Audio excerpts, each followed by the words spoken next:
Everyone talks about crosshair placement like it's the ultimate skill in any shooter, but depending on your game, it might not even make a difference.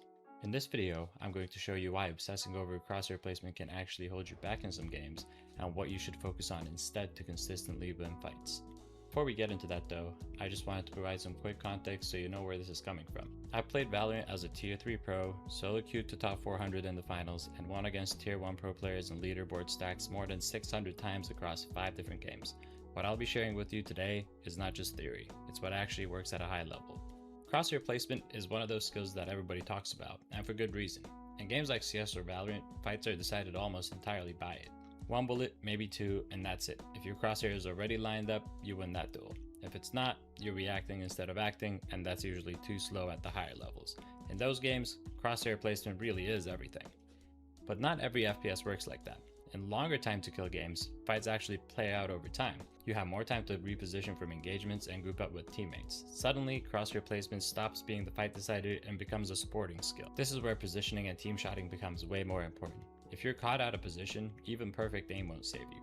Staying behind cover, rotating to high ground, and controlling choke points often matters more than who lines up the first bullet.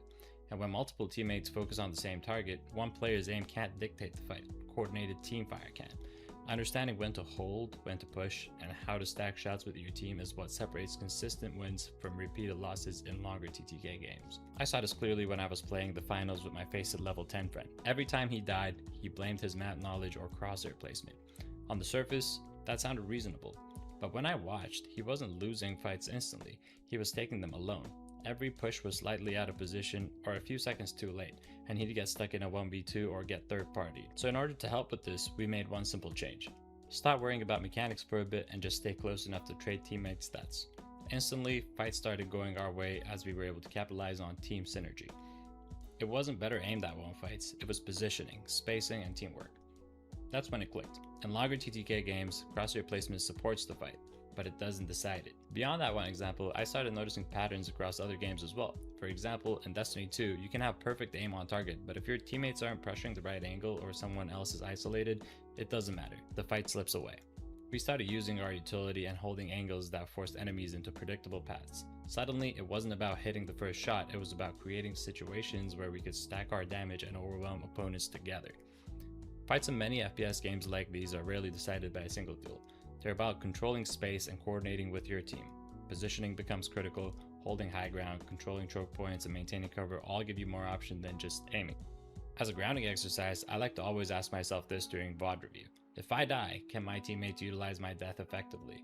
If the answer is no, my positioning is putting the team at a disadvantage. Team shotting is the next key. Instead of focusing on winning individual 1v1s, focus on trading kills efficiently. Stack damage with teammates, combine abilities, or heal your teammates if you can, and force opponents into angles where they can't escape your crossfire.